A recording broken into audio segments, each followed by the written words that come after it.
खुदावंद यस्सु मसीह के मुकद्दस, मुबारक और मोतबर नाम में आप सबको मेरी तरफ से बहुत ज़्यादा सलाम, और आप सबको मेरे ख़ानदान की तरफ से नया साल भी बहुत ज़्यादा मुबारक हो।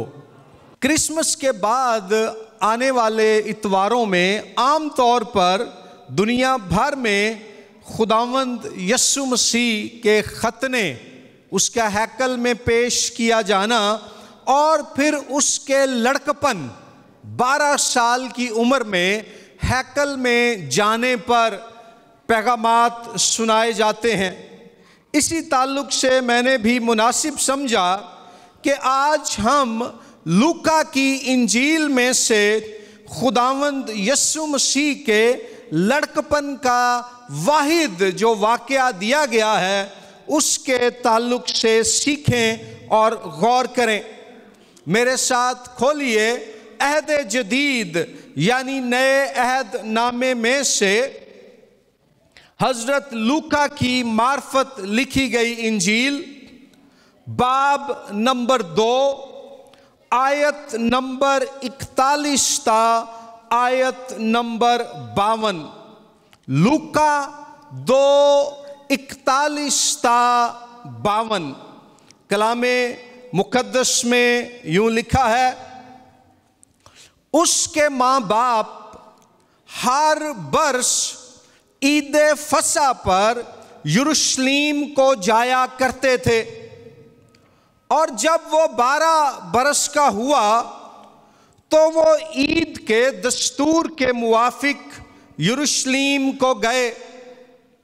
जब वो उन दिनों को पूरा करके लौटे तो वो लड़का यस्सु यरूशलेम में रह गया और उसके माँ बाप को खबर ना हुई, मगर ये समझकर कि वो काफिले में है एक मंजिल निकल गए और उसे अपने रिश्तेदारों और जान पहचानों में ढूंढने लगे। जब ना मिला तो उसे ढूंढते हुए यरूशलेम तक वापस गए, और 3 रोज के बाद ऐसा हुआ कि उन्होंने उसे हैकल में उस्तादों के बीच में बैठे उनकी सुनते और उनसे सवाल करते हुए पाया, और जितने उसकी सुन रहे थे उसकी समझ और उसके जवाबों से दंग थे। वो उसे देखकर हैरान हुए और उसकी मां ने उससे कहा, बेटा तूने क्यों हमसे ऐसा किया?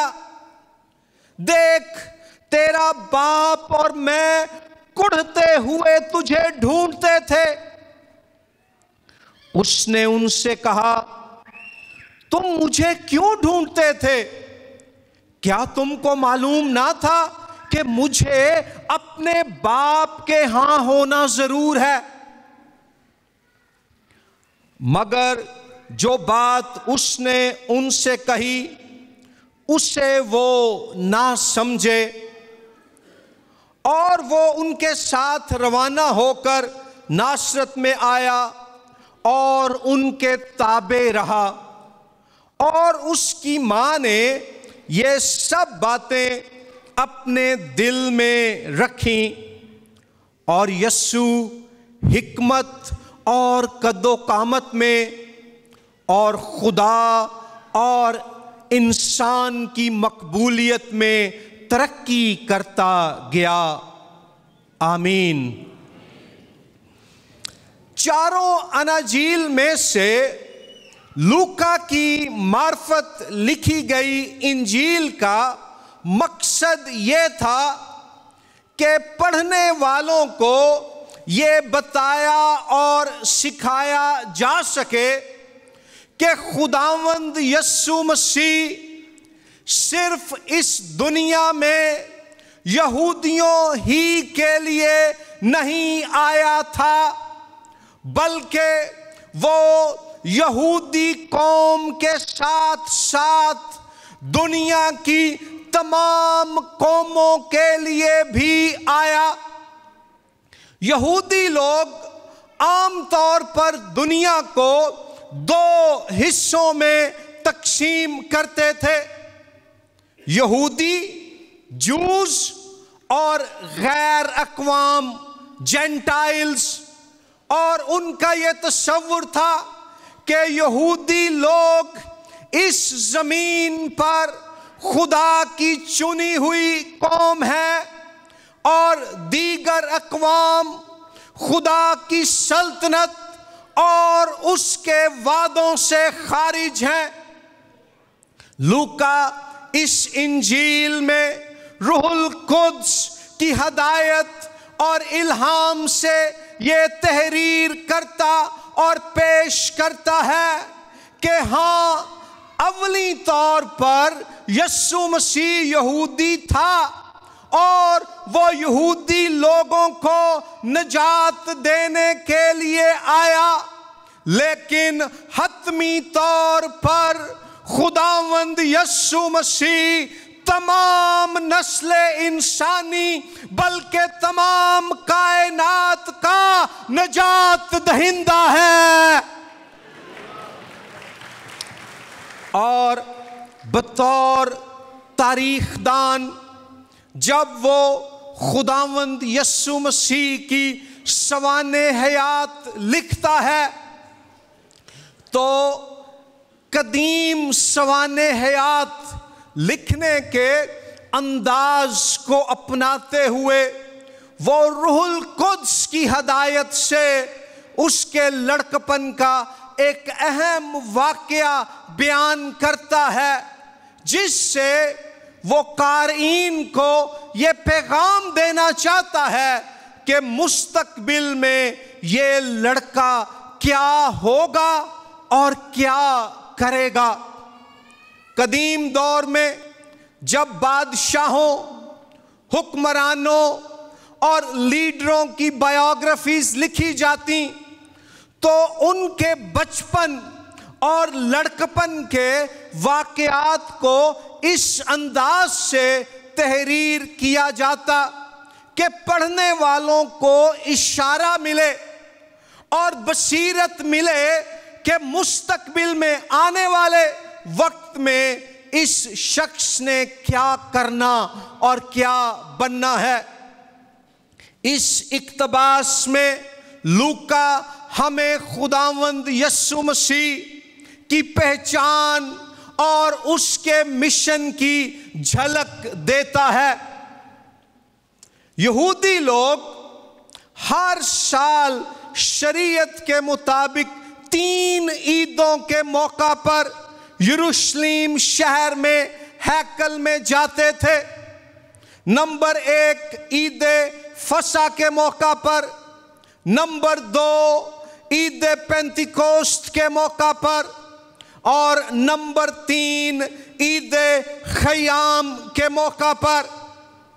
और यहाँ ईद फसा का मौका है खुदावंद यीशु मसीह के ज़मीनी वालदैन प्रैक्टिसिंग जूस होते हुए उसे और बाकी ख़ानदान को नासरत से यरूशलेम में लेकर आते हैं। तकरीबन 3 दिन का पैदल सफ़र है जो वो तय करके आए हैं। यरूशलेम में 1 हफ्ता गुजारने के बाद जब वो वापस जाते हैं तो उनका ख्याल है कि यीशु मसीह काफले के साथ है। उस ज़माने में लोग पैदल या जानवरों पर कारवानों की सूरत में सफ़र करते थे ताकि रास्ते में अगर डाकू या चोर उन पर हमला कर दें और उनका मालो असबाब छीनने की कोशिश करें तो वो खुद को महफूज रख सकें, इकट्ठे उनका मुकाबला कर सकें। लेकिन जब वो वापस जाते हैं ये समझते हुए कि यीशु रिश्तेदारों के साथ है, गांव के बाकी लोगों के साथ है, लेकिन उन्हें बाद में मालूम होता है कि वो तो उनके साथ नहीं है। वो उसे ढूंढते हुए वापस पहुंचते हैं और हैकल में पाते हैं। और आयत नंबर 49 हमें बताती है कि जब वो हैकल में उससे मिलते हैं तो ये आयत इस इक्तबास की मरकजी आयत है कि यीशु उन्हें बताता है कि क्या तुम्हें मालूम ना था कि मुझे अपने बाप के हां होना जरूर है। ये आयत इस वाक्य की क्लाइमैक्स वर्स है। एक्चुअली इस आयत पर इस पूरे वाक्य के पैगाम का इन्हसार है कि क्यों लूका रूहुल कुद्स की हदायत से ये वाकया बयान कर रहा है। गौर कीजिए, यीशु मसीह उनके इस सवाल पर कि तूने हमसे ऐसा क्यों किया जवाब देता है, क्या तुमको मालूम ना था कि मुझे अपने बाप के हां होना जरूर है। अपने बाप, यीशु मसीह खुदा को खास अपना बाप कहकर पुकार रहा है सिर्फ 12 साल की उम्र में। और ये पहला नुक्ता है। नंबर 1 बात कि यीशु मसीह अपनी पहचान से वाकिफ था और मुझे और आपको भी मसीह में अपनी पहचान से वाकिफ होना है। और वो पहचान क्या है कि खुदा यीशु मसीह का बाप है और यीशु मसीह खुदा का बेटा है। और ये अल्फाज उसके अपने मुंह से निकल रहे हैं। यहूदी लोगों में जब कोई लड़का 13 साल का हो जाता तो वो उसे बार मित्ज़वा, सन ऑफ द लॉ, इब्ने शरीयत, शरीयत का फर्जंद होने का खिताब देते और 13 साल की उम्र से उसे बालिग तस्वुर किया जाता। और रूमी लोगों में जिनकी हुकूमत के ज़माने में मसीह इस दुनिया में आया और ये इंजील लिखी गई, 14 से 17 साल की उम्र में एक लड़के को बालिग तस्वुर किया जाता। गौर कीजिए कि यीशु मसीह यहूदी रवायत के मुताबिक ना तो 13 साल का है और ना ही रूमी दस्तूर के मुताबिक 14 से 17 साल की उम्र का है। वो सिर्फ 12 साल का है, लेकिन 12 साल की उम्र में भी वो अपनी पहचान से आगाह है कि वो एक मामूली लड़का या इंसान नहीं है, खुदा उसका बाप है और वो खुदा का बेटा है। यीशु मसीह अपनी आइडेंटिटी, अपनी पहचान से वाकिफ है और लूका की तमाम इंजील में यह मौजू बार बार उभरता है कि यीशु मसीह कौन है और क्या वो इससे आगाह है। जब उसकी पैदाइश होने को थी, फरिश्ता मुकद्दसा मरियम पर जाहिर हुआ और उसे ये पैगाम दिया कि रूहुल कुद्स तुझ पर नाजिल होगा और तू हामिला होगी। खुदा की कुदरत तुझ पर साया डालेगी और रूहुल कुद्स के तुझ पर साया करने और पाक रूह खुदा का बेटा कहलाएगा। फिर फरिश्ता वहां ये भी बयान करता है कि खुदा उस लड़के को उसके बाप दाऊद का तख्त देगा। दो तरह से यीशु मसीह को खुदा का बेटा पेश किया जा रहा है। अक्सर हमें इस सवाल का सामना भी करना पड़ता है कि मसीही क्यों यीशु मसीह को खुदा का बेटा कहते हैं और यीशु मसीह ने क्यों खुद खुदा को बाप कहकर पुकारा। लूका की इंजील के तनाजुर में यीशु मसीह इसलिए खुदा का बेटा कहलाता है क्योंकि वो कायनात की वो वाहिद हस्ती है जो बिन बाप के पाक रूह की कुदरत से मुकद्दसा कुंवारी मरियम से पैदा हुआ। और दूसरी वजह लूका की इंजील में यीशु मसीह को इसलिए खुदा का बेटा कहा गया है क्योंकि खुदा ने उसे बतौर बादशाह चुना और अपने पाक रूह से मसा किया। अगर आप पुराने अहदनामे में ज़बूर नंबर 2 पढ़ें तो वहां पर बयान किया गया है कि इस्राएल का बादशाह जिसे यहोवा खुदा ने मसा किया उसे यहोवा खुदा ने फरमाया कि तू मेरा बेटा है। और उस नबूवती ज़बूर की तकमील खुदावंद यीशु मसीह में पूरी होती है जब वो रूहुल कुद्स की कुदरत से पैदा होता है और फिर पाक रूह से मसा होकर खुदा की बादशाही का इस जमीन पर आगाज करता है। तो ये जाहिर हो जाता है कि खुदा का वो मंसूब बादशाह और बेटा जिसने इस दुनिया में आना था मसीह की सूरत में आ गया है। और यीशु मसीह इस बात से वाकिफ है। ईवन 12 साल की उम्र में कि वो कामिल इंसान होने के साथ साथ कामिल खुदा है।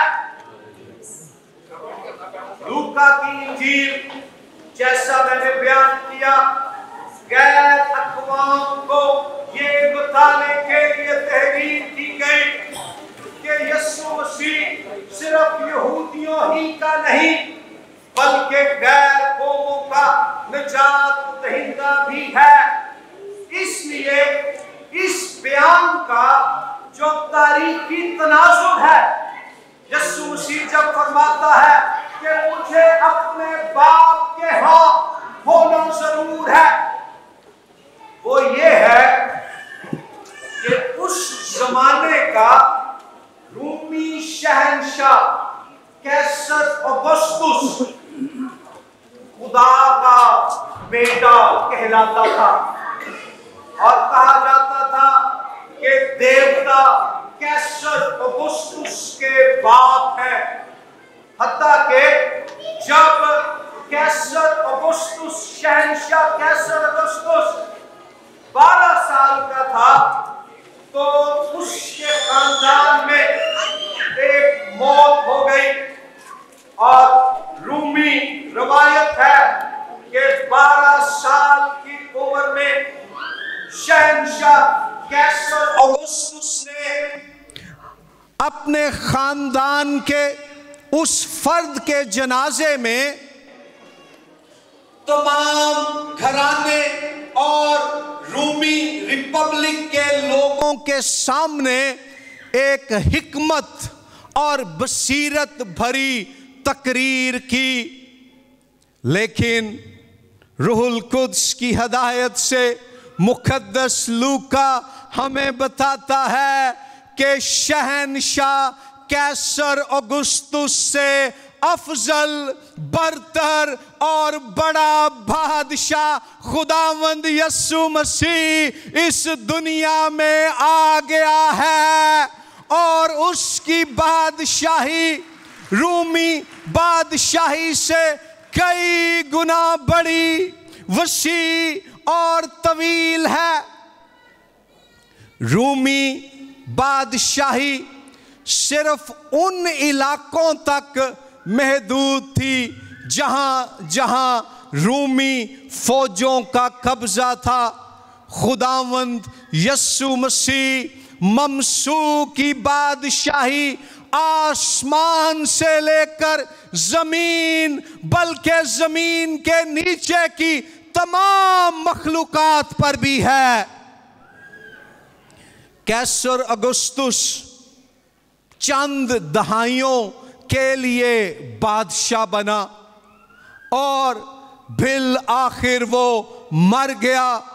लूका की इंजील बताती है कि उसके मुकाबले में खुदा का बेटा कहलाने वाला यीशु मसीह नासरी अज़ल से मौजूद है और अब तक कायम रहेगा। और जब उसको मार भी डाला गया तो वो तीसरे दिन कब्र के पत्थर को हटाकर रूहुल कुद्स की कुदरत से मौत के बंद खोलकर जी उठा और ऐलान किया कि देखो, मैं मर गया था मगर अब जिंदा हूं और अब्दुल आबाद जिंदा रहूंगा।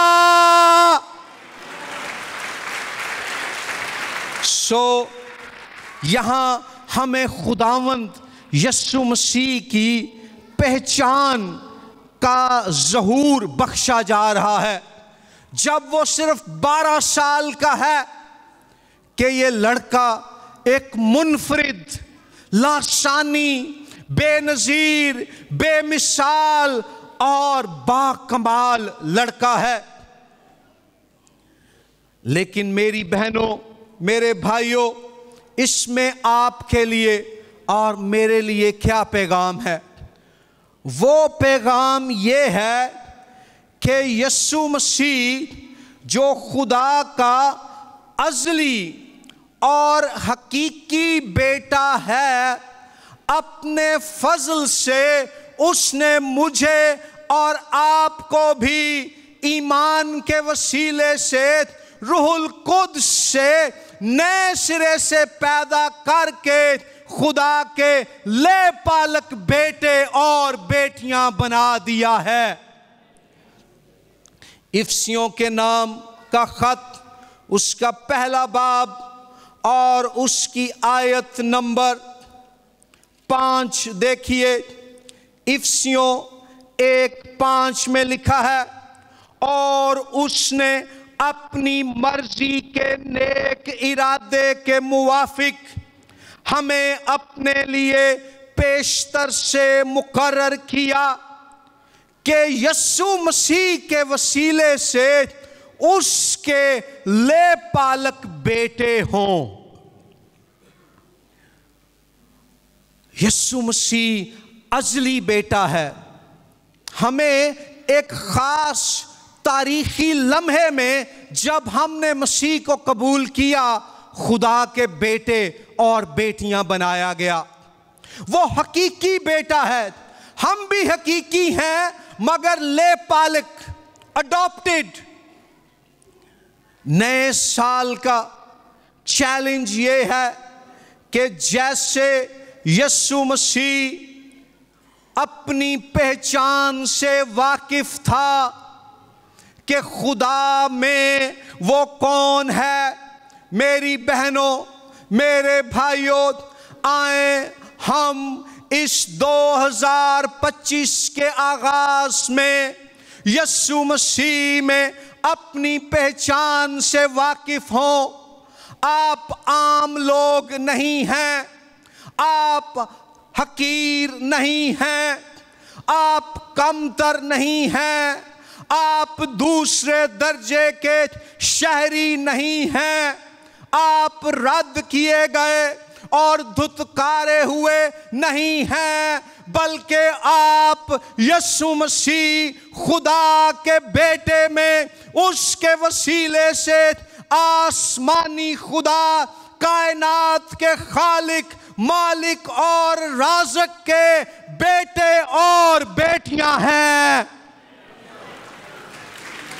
आप शाही काहिनों का फिरका हैं, आप खुदा की मुकद्दस कौम हैं, आप दुनिया का नूर हैं, आप जमीन का नमक हैं, आप इस मुल्क और इस धरती पर यीशु मसीह के सफीर हैं। हमें इस आइडेंटिटी से, इस पहचान से वाकिफ होना है। पाकिस्तानी मसीहियों की अक्सरियत मसीह में अपनी इस पहचान से ना वाकिफ है। हम दुनिया की आवाज सुनते हैं कि दुनिया के लोग हमें क्या समझते और क्या कहते हैं।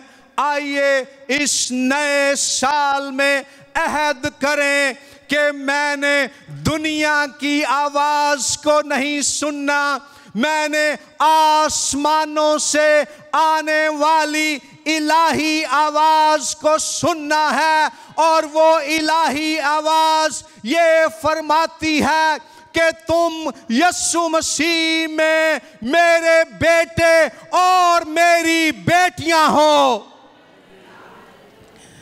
एक आदमी था, उसने मुर्गियां रखी हुई थीं और उसने कुछ अंडे इकट्ठे किए जिन पर उसने मुर्गी को बिठाना था ताकि मुकर्रा वक्त के बाद उन अंडों में से चूजे निकलें। काम करते हुए उससे उकाब का एक अंडा मिला। उसने उकाब का वो अंडा मुर्गी के अंडों के साथ ही उसके नीचे रख दिया। जब वक्त पूरा हुआ तो मुर्गी के अंडों में से चूजे निकले और उकाब के अंडे में से उकाब निकला। लेकिन वो उकाब उन चूजों के साथ ही जमीन पर गर्दन झुकाए दाना चुगता रहा। ऐसा करते करते उसे कई साल बीत गए। एक दिन वो ऐसे खुली फिजा में बाकी मुर्गियों के साथ दाना चुग रहा था कि उसकी नजर आसमान की तरफ पड़ी और उसने देखा कि आसमान पर एक परिंदा है जो शाही अंदाज में बड़े एतमाद और फख्र के साथ उड़ाने भर रहा है, परवाज कर रहा है। उसने बाकियों से पूछा, ये परिंदा कौन है? उन्होंने उसे बताया कि ये उकाब है जो आसमान की बुलंदियों में परवाज करने के लिए बनाया गया है। ये जमीन पर दाना नहीं चुगता, ये किसी मुर्दा परिंदे या जानवर को नहीं खाता, ये जिंदा चीजों का शिकार करता और परिंदों में बादशाह कहलाता है। उस उकाब ने उनकी वो सारी बातें सुनी, आसमान की तरफ गौर से निगाह की और फिर गर्दन झुकाकर जमीन की तरफ अपना मुंह करके दाना चुगने लग पड़ा। ये परिंदा भी मेरी बहनों और भाइयों उकाब था, जो आसमान की बुलंदियों में उड़ने के लिए बनाया गया था, लेकिन इसने अपनी पहचान को दरियाफ्त ना किया। आज बहुत से पाकिस्तानी मसीही भी ऐसे ही हैं। खुदा ने यीशु मसीह च सानू अपने बेटे ते बेटियां बना के अपनी सारी बादशाहत, बरकतां ते मालो दौलत दा वारिस बना दिता है, पर असी इस उकाब दी तरह अपनी इस पहचान तो ना वाकिफ रह के ते चूचियां दी तरह धौन थले सुट के गंद चों दाना चुगदे रहने। यीशु मसीह के ताल्लुक से ये वाकया कि 12 साल की उम्र में वो अपने वालिदैन से कहता है कि मुझे अपने बाप के यहाँ होना जरूर है। खुदा मेरा बाप है, मैं उसका बेटा हूं।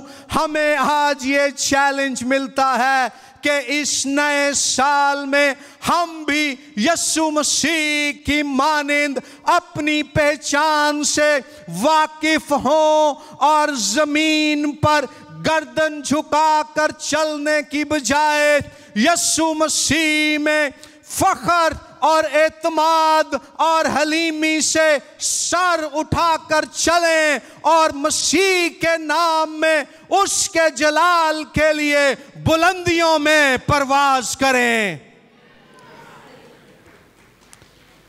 सानू सिर्फ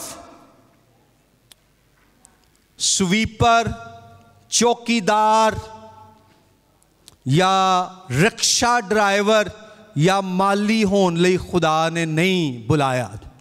ये सब पेशे भी बहुत अच्छे हैं। मेरे अपने वालिदैन अनपढ़ थे, मेहनत कश थे, वो यही काम करते थे, लेकिन खुदा ये भी चाहता है कि FGA चर्च बहार कॉलोनी और FGF पाकिस्तान और मुल्क पाकिस्तान की कलीसियाओं से डॉक्टर्स भी निकलें, इंजीनियर्स भी निकलें, स्कॉलर्स भी निकलें, लीडर्स भी निकलें और वो इस मुल्क में मसीह में अपनी पहचान से आगाह होकर उसमें पुरएतमाद होकर नीचे से लेकर ऊपर इक्तदार के ऐवानों तक ये ऐलान करें कि यीशु मसीह सिर्फ यहूदियों का ही नहीं बल्कि तमाम दुनिया का बादशाह है।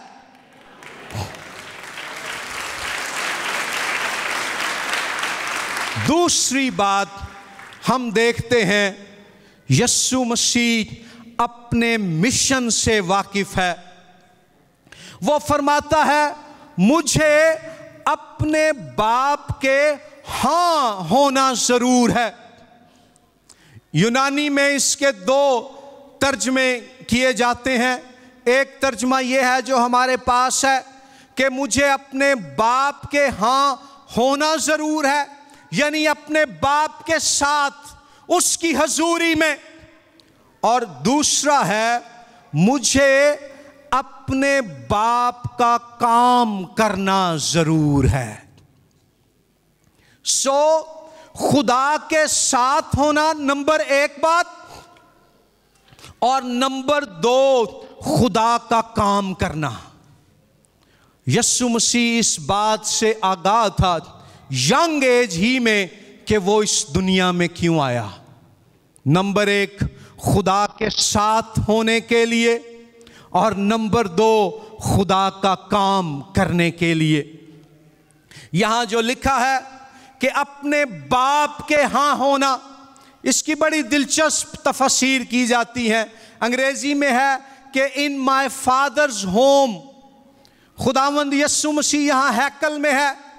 हैकल यहूदियों के नजदीक वो जगह थी जहां खुदा की हजूरी होती थी। सो खुदावंद ये फरमा रहा है कि मुझे अपने बाप की हजूरी में, उसकी मौजूदगी में होना जरूर है, और उसकी हजूरी में होने के साथ साथ उसका काम करना जरूर है। दूसरी इसकी तफसीर यह की जाती है कि चूंकि लूका ने ये इंजील गैर अक़वाम के लिए लिखी और यहूदी फलसफे और तसव्वुर में यह ख्याल भी मौजूद था कि तमाम जमीन खुदा का घर है, तमाम जमीन खुदा की हैकल है।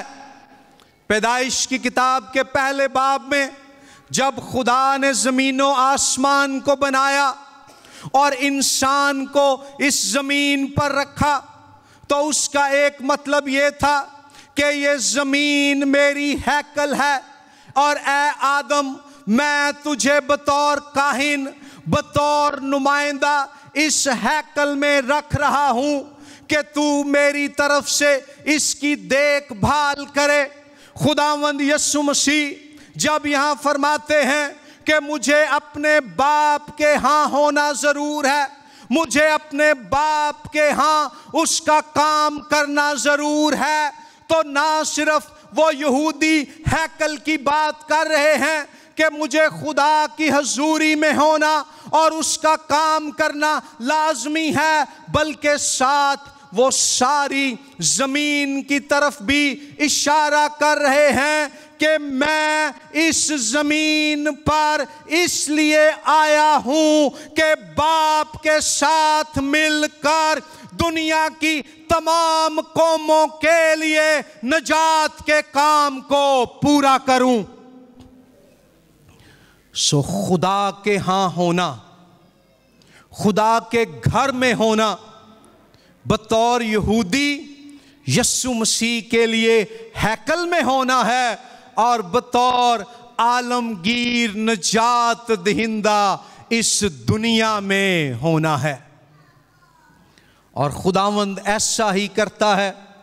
लूका 5वें बाब की 16वीं आयत में लिखा है, वो अलग जाकर जंगलों में दुआ किया करता था, वो बाप के हां बाप के साथ होता था। लूका 6:12 में लिखा है, उसने सारी रात दुआ में गुजार दी, वो बाप के साथ है, वो बाप के हां उसकी हजूरी में है। और फिर लूका की इंजील बयान करती है कि वो शहर शहर और गांव गांव जाता और खुदा की बादशाही की खुशखबरी की मुनादी करता। वो बाप का काम कर रहा है। और यस्सु का ये मिशन मेरी बहनों और भाइयों, नए साल में मुझे और आपको भी यही चैलेंज देता है कि अपने खुदावंद की मानिंद हम भी इन दो बातों को अपना मिशन बना लें। नंबर 1 कि मैंने अपने बाप के हां होना है, मुझे अपने बाप के हां होना जरूर है, जिससे मुराद है कि मैंने हर रोज खुदावंद खुदा की हजूरी में वक्त गुजारना है, बाइबल मुकद्दस पढ़नी है, दुआ करनी है, ईमानदारों की रफाकत में रहना है, चर्च में चर्च की इबादती और खिदमती सरगर्मियों में हिस्सा लेना है। और नंबर 2 बात, मसीह की मानिंद इस दुनिया में मैंने खुदा का काम करना है, खुदा के काम में मशगूल रहना है। चाहे मैं स्टूडेंट हूं, चाहे मैं माँ हूं, बाप हूं, स्कूल टीचर हूं, बिजनेसमैन हूं, नर्स हूं, डॉक्टर हूं, मेरा जो भी पेशा है, मेरा जो भी रोजगार है, जिंदगी में मेरा जो भी मकाम है, मैंने इस दुनिया में यीशु मसीह की मानिंद खुदा के मिशन को पूरा करना है। हालेलुया। तीसरी और आखिरी बात, मरियम और यूसुफ जब यीशु उन्हें नहीं मिलता तो उससे ढूंढते हैं, तलाश करते हैं। ये यीशु जो अपनी पहचान से वाकिफ है, ये यीशु जो अपने मिशन से वाकिफ है, मैंने हर रोज इस यीशु को तलाश करना है, इसे ढूंढना है। जैसे उस काफले के हजूम में और यरूशलेम शहर में उस ईद के रश में खुदावंद यीशु मसीह मरियम और यूसुफ की नजरों से गायब हो गया, उनसे जुदा हो गया, उनसे अलग हो गया।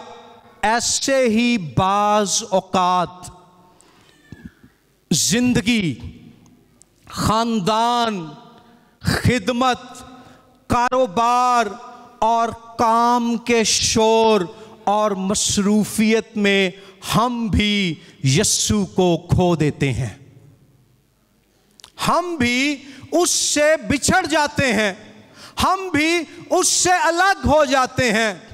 लेकिन 2025 मुझे और आपको ये चैलेंज देता है कि आए खुदावंद यीशु मसीह को फ्रेश, ताज़ा तौर पर, नए तौर पर अपनी जिंदगियों में तलाश करें। इससे मुराद ये है कि उसकी हजूरी के तालिब हों और खुद को मुकम्मल तौर पर उसके हजूर ताबे कर दें, सरेंडर कर दें। एक लड़की थी, नए साल का आगाज हुआ और उसने कहा, ऐ खुदावंद, मैं खुद को मुकम्मल तौर पर तेरे ताबे करना चाहती हूं। वो खुदावंद की हजूरी में गई और उसने लंबी लिस्ट लिखी उन बातों की जिनमें वो खुद को खुदावंद के ताबे करना और उसके लिए काम करना चाहती थी। जब उसने वो लिस्ट मुकम्मल की तो खुदावंद ने उससे कलाम किया और उससे कहा, ये सारी बातें और मंसूबे और इरादे तो तेरे हैं, इनमें मेरी मर्जी कहां है। वो उठी, उसने एक खाली कागज लिया, खुदावंद की हजूरी में दोबारा गई और पेन लिया और कहा, ऐ खुदावंद, मैं खुद को तेरे ताबे करती और तेरी मर्जी और तेरी हजूरी की तलाश करती हूं।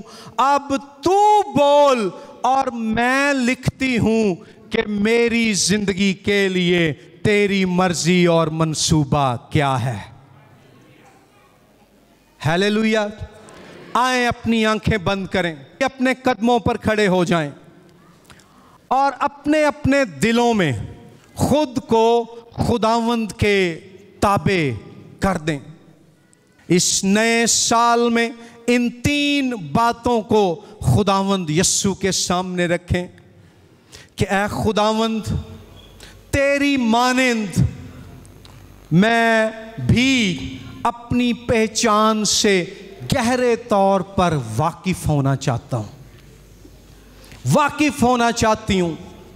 नंबर 2, मैं तेरी मानिंद तेरे मिशन को पूरा करना चाहती हूं कि नंबर 1 तेरे साथ रहूं, नंबर 2 तेरा काम करूं, और तीसरी बात, ऐ यीशु, मैं तुझे ढूंढना चाहता हूं, मैं तुझे तलाश करना चाहता हूं।